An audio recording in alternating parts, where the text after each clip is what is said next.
This is the Guns Magazine podcast, episode number 35.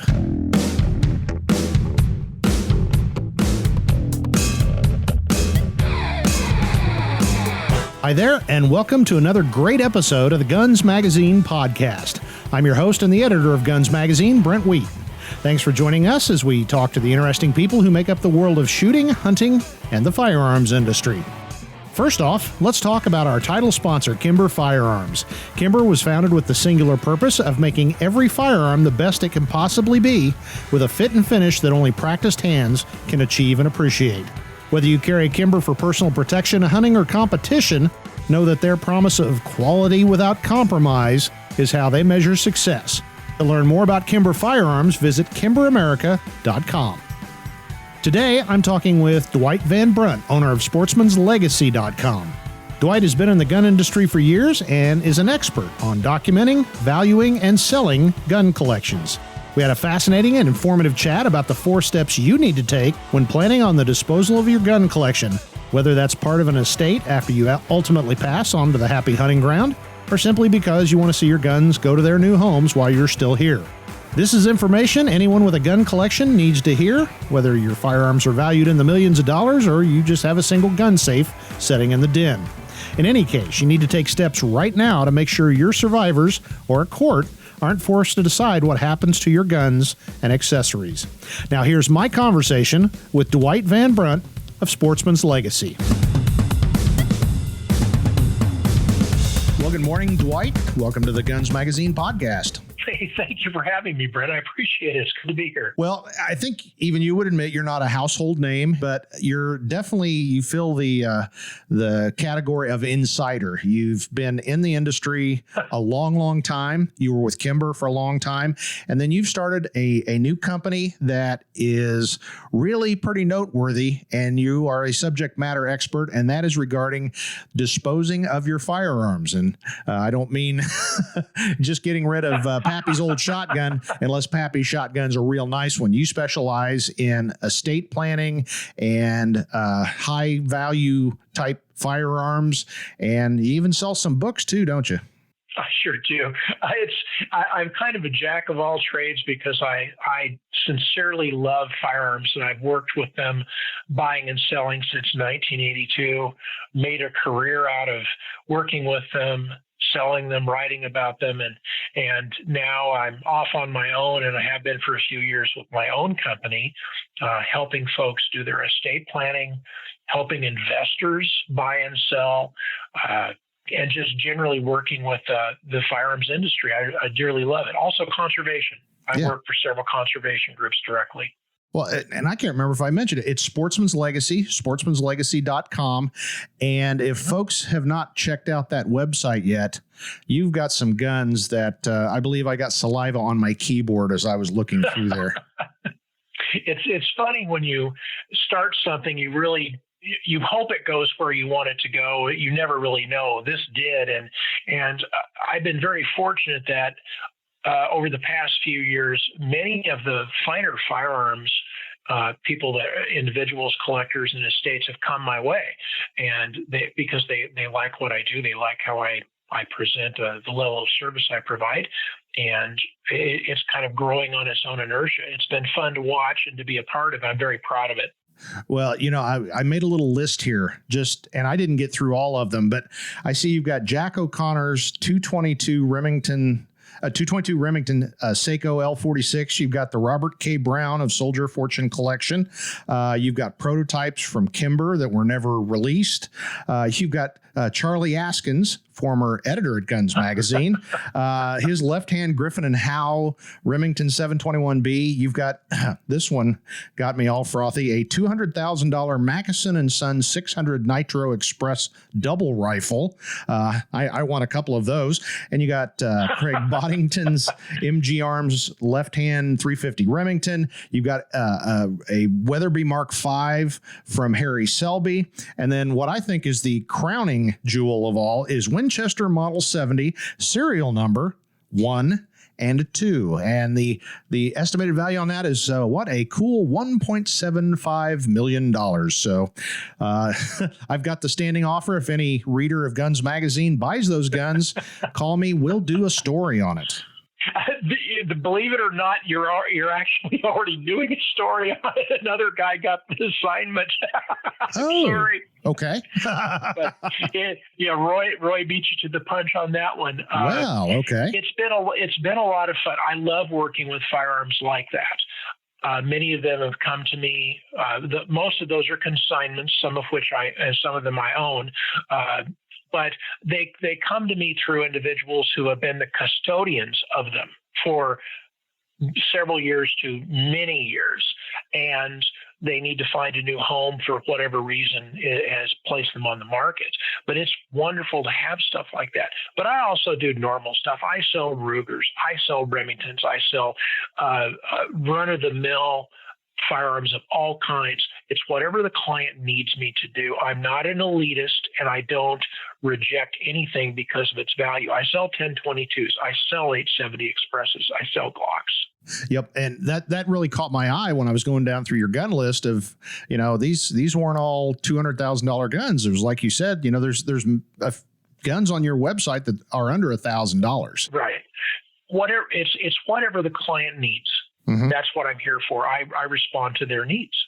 Well, I think that nudges us now into kind of the meat of what we're going to talk about, and that is when the time comes for whatever reason, getting rid of your gun collection. And that's what you've specialized in. You've talked about it. You've written about it.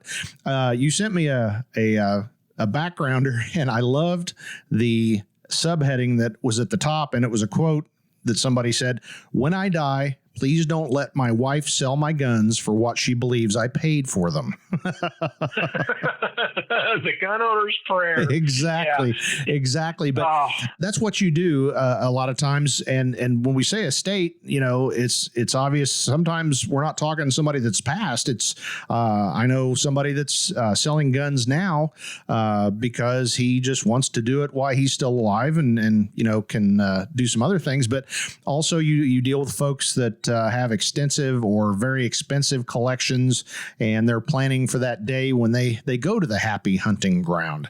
So that's right. What is probably the number one thing that you would tell anybody that's got a pretty substantial gun collection when they're talking about their estate and what happens to these guns? There's actually a 4-step process that goes with it, but I'm not going to be a politician and dodge. I'll give you a straight, quick, one-sentence answer. Determine your goals and write them down. That's simple. Yeah. And obviously what we want to talk about is a little bit more of the process. But that is the first step, and actually by far the most complex and emotional step in all of this. It's very emotional. And that, I believe, is one reason that people put this off. Definitely. I know many people. I've encountered many people who have had their estate in order, the balance of their estate, small and large, for many, many years. But they literally don't. They're worried about their guns, but they don't want to do anything about it because that's such an emotional tie to hunts or people or favored dogs, greatest memories. So determining the goals, once you start the process, really, if you get to that, the rest of it's easy. And before we go on, again, when we talk about estates, there's a lot of folks that decide to get rid of their guns, whether they be through sale or give them to somebody. They do that before they die. Talk about that a little bit. And thank you for pointing that out and breaking that out, because if the very best way to take action is under your own power, whether it be creating the entire plan and not executing it until the trigger date, no pun intended, or the trigger event. Yeah.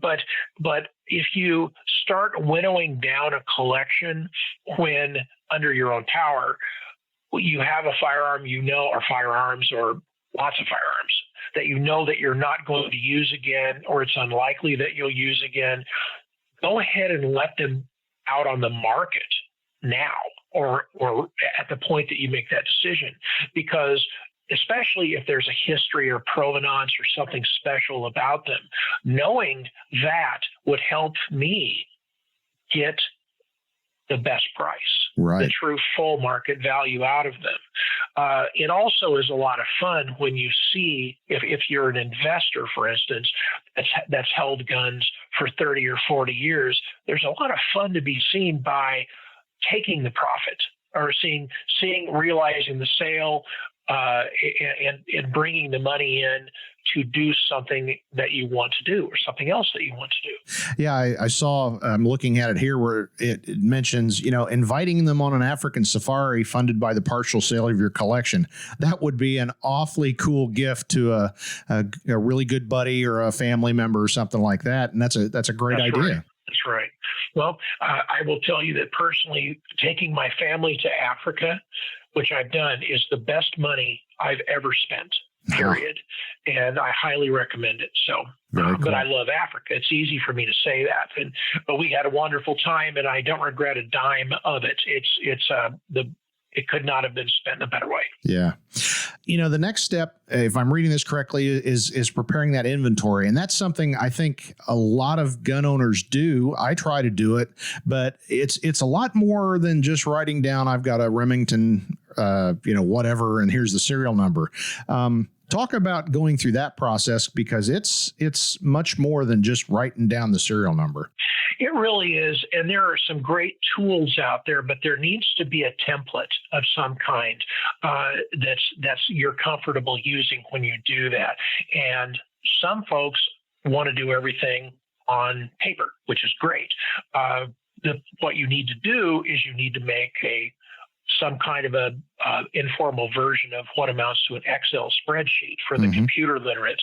And you write down the make, the model, the caliber, the serial number, of course, and you go beyond that. You write about, if there is history or provenance, you write about and record the history and the provenance. If it's substantial, you build a file. You make a file folder for the firearm that cross-references the inventory list, and you put all the documents in there, the hunting pictures, the factory letters, and it depends on the value of the firearm, how extensive you would want to go. The other way to look at it is if you know that you're going to pass the firearm on to someone else, including that information enhances the value tremendously. Yeah. So it's getting everything on one sheet, recording where the packaging is, because packaging can be worth $500 quite easily, depending on the vintage of the firearm. If it's original, I'm talking about, let's say, Gen 1 Colts or commercial 1911s, pre-64 Winchesters, maybe not 500, but $200 or $250 for sure. Yeah. So you try to get everything on one sheet so that following the plan, the individual that you've named to handle things for you can go to one place and see everything laid out. Now, see, I've already learned something, because I'm thinking of my own gun collection, which is 10 feet off to my right. And I've got some guns. For example, I really enjoy having family guns. So I've got shotguns from both grandfathers. I've got a little 22, and it's not worth anything, I don't believe, but it's worth $1 billion to me. But if something happens to me and I don't have a chance to explain it to my son or daughter, all they'll know is, well, Dad said that was some old family gun, but they know nothing about it. So I guess maybe I need to listen to the advice of an expert and start doing some of that. An example, and you're exactly correct. An example of that is within my personal collection, I have the only word for it is abused Model 12 gauge. It is thumped. It's been restocked. It's been poorly reblued. It shines like the sun because it's been polished too high. And if you took that gun to a gun show or presented it at an auction, it may bring $250 at the most. Well, the provenance, if you go to the file, shows that was Grits Gresham's duck hunting gun. Oh, wow. Now, to me, of course, Grits Gresham was a hero, and that became a mentor, and then became a friend. And I was able to purchase that from Grits' son Tom after Grits passed away. Very cool. And it is, but that is, and I have in the file folder is a letter from Tom. Stating that. So if I didn't have an estate plan that connected those dots, and I was not here to talk about it or direct it, then if my son or my wife chose to dispose of that firearm for whatever reason, they wouldn't know that just by osmosis. Yeah. So instead of being worth $250, it's, let's say, worth 10 times that. Now, that's arguable, but that's not the point. It's just an illustration. So that goes on and on and on. And grandpa's whatever is always worth, it's a priceless worth, if you will, to the family lineage. And imagine knowing that 2 generations from now. So take the time to make the files and keep them as a living document. Update them as necessary, and possibly Billy shot his first pheasant with that shotgun, or Carol shot her first rabbit with that 10/22. Yeah, those are the kinds of things that really add intangible worth. That's why I like these shotguns, because when I'm out hunting, I think all the adventures that my forebears had, and to me, that's just an incredible thing. But that will be lost if something happens to me. So, great advice. Now, moving on to our third step, that's the step that everybody always thinks about, and that's figuring out the true market value of these guns. And I love my blue book of gun values. You point out that's not the end all be all. It's a good starting spot, but it's not just that. Well, it's the single best tool by far. I want to make that absolutely clear. But it is a thumbnail, because there are the market can move quickly depending on the firearm we're talking about. The market can move in a week on an AR-15, and has and does and will continue to. Well, unfortunately, of late, if you've looked at used gun prices, oh my goodness. Yes. And even ammo's actually of late is actually worse. And by the time that this interview airs, the one thing that's absolutely certain is the market value of AR-15s and Glocks and modern firearms that can be used and are primarily used and designed for personal protection, that will change. We don't know which way it's going to change, and it can go up, down, sideways. We don't know, but it's not going to stay the same. Whereas a collectible Colt or a pre-64 Model 70 or a Parker Brothers shotgun or some of the firearms you mentioned at the uptick of this interview, those are going to be right there, rock solid. They move at a glacial pace. Yeah.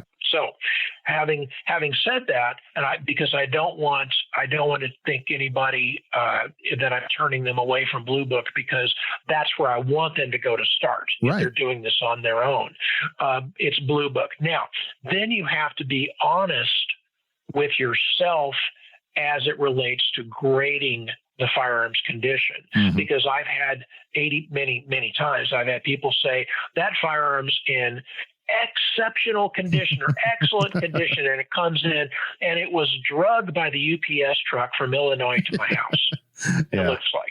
So you have to be honest with that condition, and the Blue Book provides a photo grading scale reference that's second to none. So you use percentages. And so you do that, you look at the features, you correctly identify the model, and then based on the condition, the percent of original condition, you can determine a price. Close. And if you write that price down, your family or whoever is set to market these firearms, they not only have a guideline, they have protection. I want to touch on this because this is the ugly, there's the ugly part. There is nothing, I cannot tell you the number of times that I've gone into a home or an office or a vault and had the representative, someone has passed, and the representative say something like, there were more pistols here 6 months ago, or, there was, and specifically the one I remember the most is, I told my friend that they could have any firearm they wanted if they would help me. And they took the Sharps. I remember that specifically. Now, the Sharps that they took in this particular instance was worth more than all the other firearms combined. And the money in that particular case was needed. Yeah. It was not it was needed. Not nice to have, needed. Yeah. So my point is, going back to the very thing, the determining the goals, part of all that is determining who executes, naming the party who executes the goals. So if you have the right, and someone hopefully that you trust, but if you have a valuation, Brent, then it's possible to defend that from an unscrupulous dealer, an unfaithful friend, from maybe the estate's getting broken up in a bunch of different directions, and everybody wants the gun, so they go in and they start picking and choosing based on the values, the credits. And so, but it keeps the honest people honest and keeps everybody else on the porch.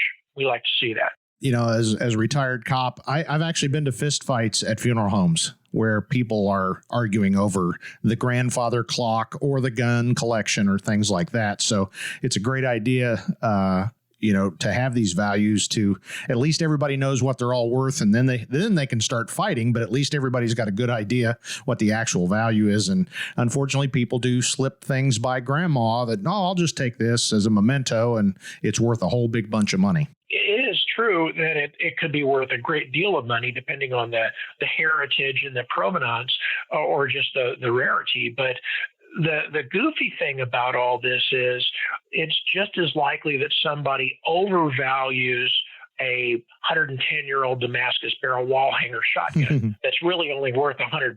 Right. Well, it's old, so it's got to be valuable. No, that's not true. Yeah. It may be, but there's a difference between a Barker and a Parker. Yeah. And the difference is 4 decimals, really. So you think about those, and that's why that it's good to either involve a professional up front or get the valuations. But going back to the gun list and what I love so much about it, or the gun list, Blue Book of Gun Values, and why I love it so much is that they have an electronic, and I'm not trying to push this, and I don't work for them. Yeah. They have an electronic subscription that allows you to go on their website, search your firearm out, and through a function called My Collection, you can create a document that has all your firearms, all the conditions, all the notes, and the value, and you can update that anytime you want to. It's a living document. So think of it as a cross between an Excel spreadsheet, an appraisal, and a attachment to your will. Yeah. It's the single best tool there is. Now, I use an Excel spreadsheet that I developed for myself 25 years ago. And I have everything, and I constantly update it for both my firearms and my books. I have an extensive book collection, and I want my family, or I want whoever's reading it when I'm not here to read it to them, I want them to know all the history of all these things, because I was in the industry, the firearms industry, for so many years, and I have so many unique mementos from that, not just firearms, but where the books came from, why the inscription in the book is a certain way. I've written all that down, but it's really easy to do that in Excel spreadsheet format, and valuation can be a part of that. So, Dwight, talk a little bit about how somebody goes about choosing that person. What are some of the things to look for and some of the things to stay away from when you're getting that person to do the value? Wow, boy, that's a deep, deep ditch. somebody that knows, okay, if you're the person, if the description of the person that you're selecting is succinctly, I'm going to choose Bob because Bob knows about guns. Chances are that's not good enough. Everything regarding value is relative, because a firearm worth $500 to one family may constitute a much, much higher importance than a firearm worth many times that to another family. A collection, then it just goes and goes and goes. It's a geometric progression. So I think that if you're standing on your hind legs and you've got clear thought, you're starting to plan this and you're thinking none of this is going to happen for 20 years, then you say, then the fun way to do it is to look around at your options, look at what they're doing and say, I think that they make the best presentation. In other words, you could choose to go to a local store and see the kinds of guns that they display and sell. Talk to them about it and see what your comfort level is for them to represent you. You could also talk to them about their obvious commission structure. Right. Then you can go to the web and you can look at local auction houses and how to do that. And I would say most are not acceptable. Most of them are not acceptable. Look at the way that they photograph and describe the firearms. If the photographs are clear and well lit, and if the descriptions are relatively complete and compelling to you, would you buy from them if you were interested in that firearm? Then they're worth looking at. But if all they do is slap a nasty picture up on Proxybid and say Smith & Wesson model 29-2 serial number whatever, 8-inch barrel. It's 8 3/8, but you get my point. Yeah. Good condition, run. That's not where you go, because they're not properly pushing or representing the firearm. They just know that they're going to get their 15 or 20 or whatever percent because they're throwing it on a table and they have an FFL. Exactly. So you kind of go, you look around and say, what suits you? Where are you compelled to go? Where would you be compelled to buy? And that's where, frankly, the national auction houses, and there are a couple of very fine regional auction houses as well, and then the higher end firearms sellers like me, and there are others. There are probably 1 to 2 dozen other people or small businesses or larger businesses that do what I do. So you find a good fit. Talk to them, interview several, figure out where you're going to go, and that's a data point, if you will. So you know the firearms are going there. So then you go back to your goals and inventory, you tie it all together, and you put a person in charge of executing the plan. I know I'm jumping around, but it's necessary to do it because you kind of have to. This is a little bit of a jumble. Yeah. The steps aren't entirely linear. So you get a professional to help you if your collection is valuable, and they help you put all the documentation together, possibly to the point that the plan is secured within your estate documents, which is the very best. And then Bill is assigned to execute this. Now, I went a long way around the barn to get to a very important point. I recommend to anybody in an estate that immediately upon the triggering event that the guns are disposed of, or that the guns leave, because there are two huge problems. There are actually three, but the two huge problems are theft, which I see all the time, more than 50% of the time. More than 50% of the time, there is theft. The second thing is conditional deterioration, which harms value. Yeah. So you really can't have a $5,000 shotgun sitting in an open gun cabinet if the only person who knows how to handle it and care for it has passed. Yeah. That shotgun can be exposed to moisture. It can be taken out and played with. It can, and I mean, obviously, we're not even going to talk about firearms safety here. Yeah. And I'm not dismissing that, but we're not even talking about this. We're talking about deterioration of value. But so it's sitting out, rust could be introduced. It could get safe rash or cabinet rash or handling dings or goodness knows what. You don't want that. You want to protect against that. The third thing is that oftentimes the triggering event, the big picture is he's gone, she's got to sell the house. Do you really want all the workers, movers, realtors, looky-loos, open houses, people coming through? So what they do is they hide the guns in some back closet or up in the rafters, if there's no safe, of course. The safe is an exception here. And they create to put it off until later. Again, increasing the likelihood of theft, devaluation based on deterioration, and so forth. So guns, cash, and jewelry dispose of or secure, if you will. You mean you're not going to dispose of cash. By what I mean would be putting it in the bank. Jewelry, same thing with guns. Get it out, get it gone. If it's going to be given away, if it's going to be sold, do it now before the house goes on the market, before the plans. I would say execute within 90 days of the triggering event at the most. Excellent. Because I'm sitting here thinking of so many situations in my own experience where all of those things happen, and you're absolutely correct. So now let's go on to that fourth step, which is develop a logistical plan. And that sounds really dry and dull and boring, but thinking about it, that can be one of the hardest parts, because if you've suddenly got 25, 30, or 50 guns to deal with, that's not as simple as just going down to the pawn shop and say, hey, here's my whiz bang 5,000. You've got to deal with all this, and somebody has to deal with it.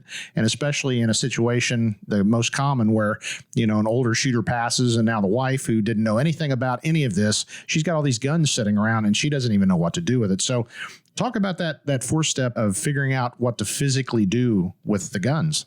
You just said the most wonderful thing, all these guns, because that's actually what it comes down to. The calls that come in to me that are cold, it's usually a son or daughter helping mom. And mom has, and something like this is said, my mother has all these guns. They don't even know where they are. I have people finding guns and bringing to me 4 or 5 different deliveries. Yep. Okay. So anyway, backing up, logistics are confounding. If you have a professional involved, a national auction house, someone like myself, or you've made local arrangements, all of that is part of the plan. All the logistics are laid out. So it says, upon the triggering event, Dwight's going to come get the guns. Upon the triggering event, Bill, who is going to handle everything, is going to come get the guns, pack the guns up, and ship them to Dwight.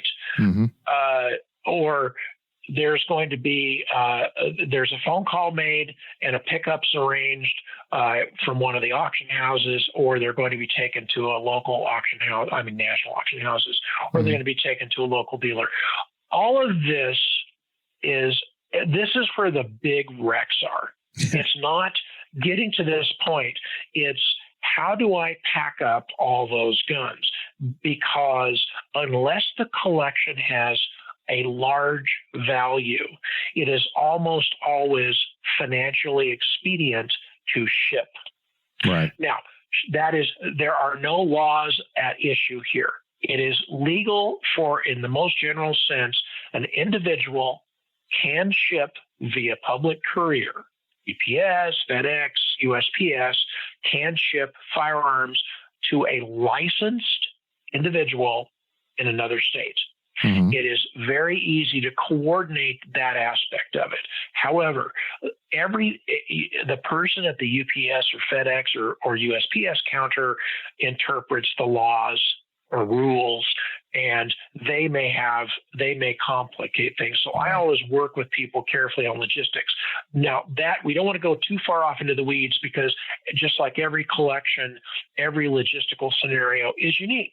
But it's important, Brent, that the execution of the transfer is part of the plan. And so when I go out and work with people in advance and we're doing planning, which is very fun and rewarding, frankly, it's not morbid because we're working ahead. Sure.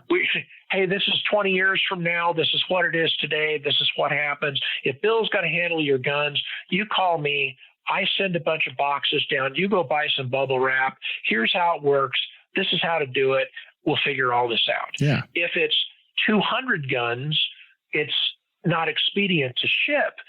You need to have me come get them, or somebody come get them, or somebody bring them to me, or you bring them to me. Mm-hmm. There is no end to the combinations that work and can work well. So it's based on the needs of the individual, or the estate, if you will.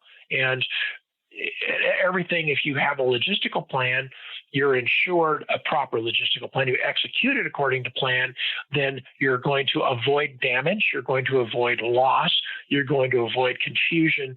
And at the point, I assure you, at the point that those firearms actually leave your driveway on a UPS truck, or the truck or trailer drives out of your driveway with them, there's a huge sigh of relief. Yeah.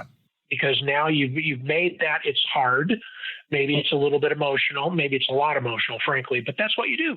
And within that process are things like ammunition, accessories, loading supplies, cases, packaging, related books, art, taxidermy. All of that can be rolled up into this one event. Good point. Anybody that's got a big gun collection, they've got a big ammunition collection, and they've got accessories and trophies and books. I never thought about that till you said it, but that's absolutely correct. It's not just the gun collection; it's the stuff that goes with it. I've got an interesting tale that I like to recall when we talk about the secondary items.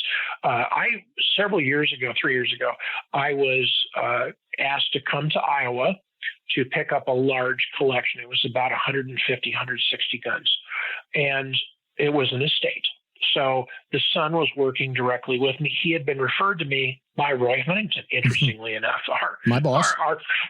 Your boss, our mutual friend, because he had contacted them and said, Roy, what do I do? And Roy said, hey, Dwight does this. And so we did what we did. So I fly to Iowa, rented a U-Haul van, or rented a van. It wasn't from U-Haul, but a cube van, and drove to this house. And the fellow who I met, who's actually become quite a good friend over these last 3 years, we started to work with talking about the values of his firearms, and because none of that was done ahead of time. Yeah. And then we opened up a box, and there were some stuff, and there were 6 firearms. I remember it very specifically in there that were full automatic. Ah. Now they were legal. They were legal because of his father being in law enforcement. Mm-hmm. Perfectly legal. I don't want to get anybody, that really isn't germane to the story. But other than the fact that I helped him figure that out and how to do that within the law. They did not come with me. I don't do class 3. Right. Not that I don't want, I just don't. Yeah. It's not my area of expertise.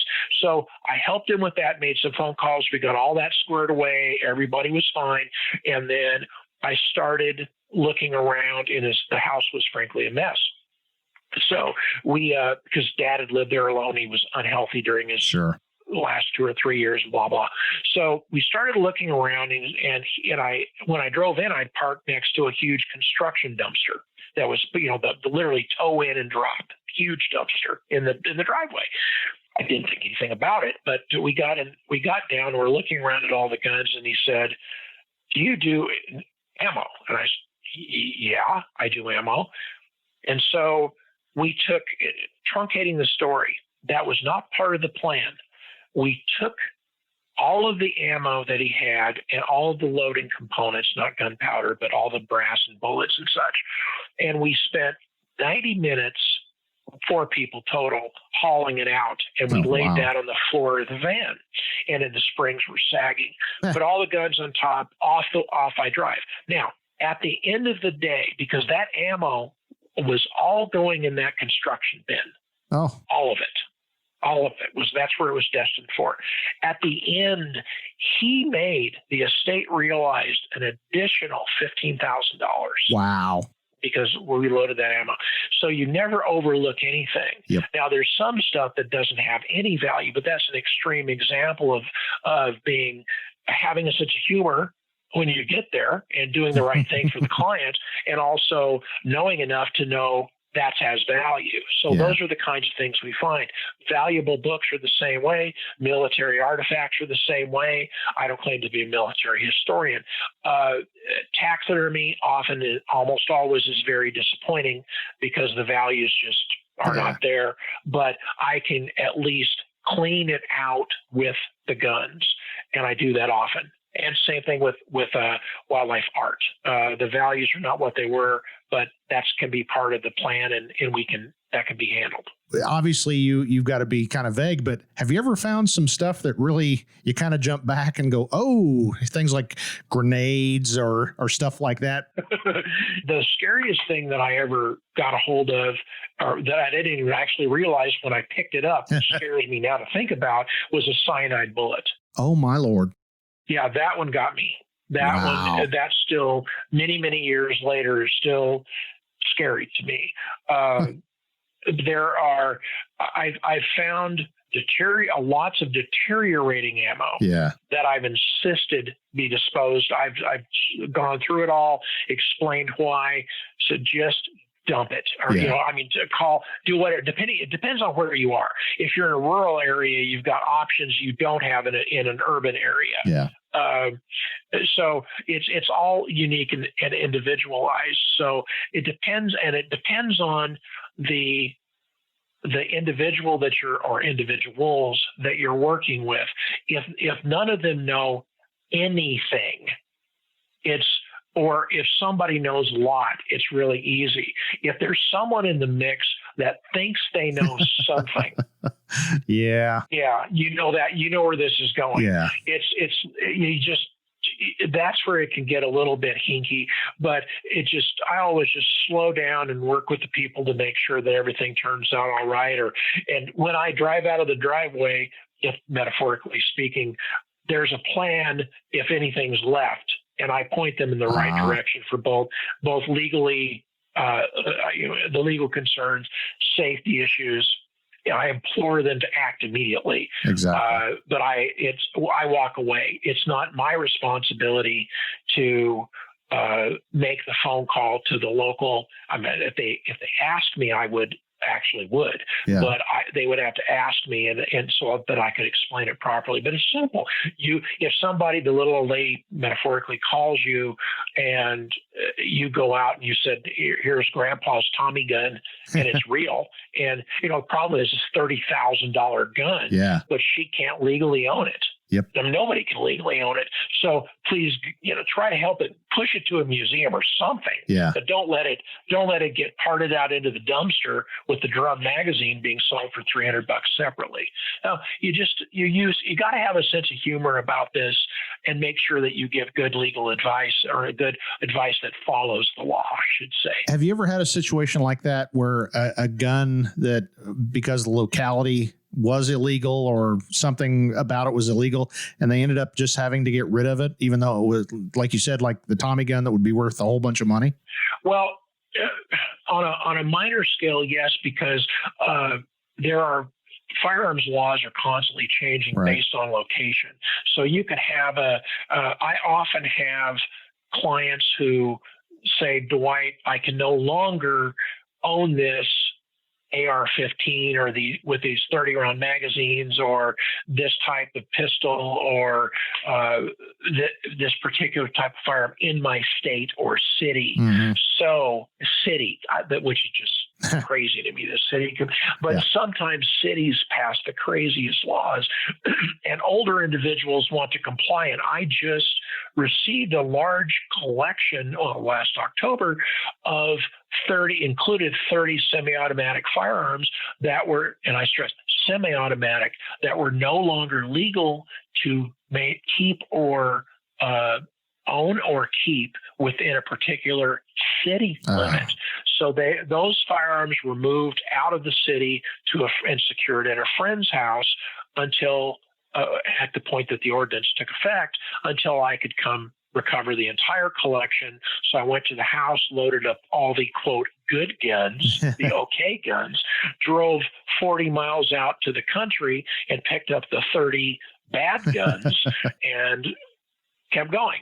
So it happens all the time. You never really know, but it's just part of the service and everything. I insist on following the letter of the law, but I do sell lots of guns for people that have been ruled, have been outlawed, if you will, by their locality. It's horrible. Exactly. How unfortunate. Well, in the time we have left, I've got to ask you one question, and I think it'll be a really tough question.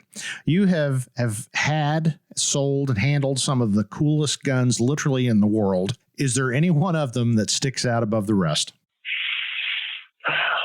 Well, you've already mentioned the Mackinson, which is one of a kind, and the serial number 1 Model 70, pre-64 Model 70. But I think I'm excited about it. In fact, it's sitting right next to me. I just acquired for myself the Jack O'Connor's Al Linden Custom 270 pre-64 Model 70 barreled action. Wow. That O'Connor had Linden stock in 1943 in advance of his first Canadian backpack hunt, backpack trip hunt. On that hunt, O'Connor took the first 2 of his lifetime 3 Rocky Mountain Bighorn Rams. He took his first mountain goat, his first caribou, and his first moose. Wow. And the rifles only had one owner between O'Connor and myself. So to own a 270 that from Jack O'Connor, let alone that 270, that's the one probably that makes me the weakest. And I got to give a 2-part answer. Okay. Without question, the most amazing firearms, and there are 2 of them that I've ever handled, both belonged to Jim Corbett, the Tiger Hunter. Yes. Man-Eaters of Kumeyaw. Yep. His double rifle, which now, well, actually, these rifles are owned by a friend, thankfully. Really? And a great friend, a great custodian of these firearms. I cannot say enough. But his 275 Rigby, which I held first 30-some years ago, and then again a couple of years ago, and then his double rifle that went to Elmer Keith at one time. It went from Corbett, I don't know where. I mean, it went through Elmer Keith's ownership and sold with the Keith collection. Those 2 firearms, to me, are the ultimate in the world. Wow. Yep. I'd like to say something really deep and thoughtful, but wow, though that's pretty cool. It made it literally, I had the shakes. Yeah. Because that's how highly I revere Corbett, Elmer Keith, and so forth. But those 2, and of any firearm in the world, if I could own it, it would be one of those 2. Yeah. And right now I'm really close with some of the others, and I'm very fortunate to say things like this. This is my lifetime passion. I love what I do. I love helping people through what I do. But most of all, I love preserving history. We're just a custodian of these fine firearms. I don't own any of them. I'm just taking care of them till somebody better comes along. Great point. Well, Dwight, it's been fantastic talking to you. I've got so many things going through my head that I need to be doing myself. Yeah. So if folks are interested in your services or just to see some of the coolest guns in the world, how do they find out about you? Very simple. Just go to sportsmanslegacy.com, and it's MANS, sportsmanslegacy.com. And I'm happy to help. Fantastic. And just be a looky-loo. If you like good guns, just go and check out some of them. And it's incredible. So Dwight, it's been fantastic. And one of these days I want to handle Jack O'Connor's 270. I'll let you shoot it. Come on up. Oh my goodness.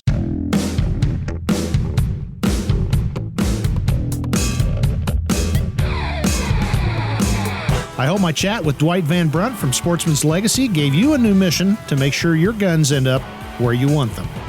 And with that, we hope you're enjoying the Guns Magazine podcast. Please tell all your friends, even those rioting liberals. Guns Magazine is #1 in the business, and we're using our decades of friendships to bring you the most interesting chats in the gun world. If you have questions, comments, or a guest you'd like to recommend for the show, please email me. That's editor@gunsmagazine.com. Make sure you don't miss out on anything by subscribing to us on your favorite podcast directory and YouTube. Of course, you can always listen and download our episodes at gunsmagazine.com, and while you're at it, don't forget to check out our sister publication, American Handgunner magazine, at americanhandgunner.com. If you like our unique take on the shooting world, it's not a bad idea to support firearms journalism by subscribing to one or both of our great print magazines. And finally, I'd like to remind you to check out our sponsor and friend, Kimber Firearms, at kimberamerica.com. That's it for this episode of the Guns Magazine podcast for the entire crew at FMG Publications. I'm Guns Magazine editor Brent Wheat. Now get out there and get shooting.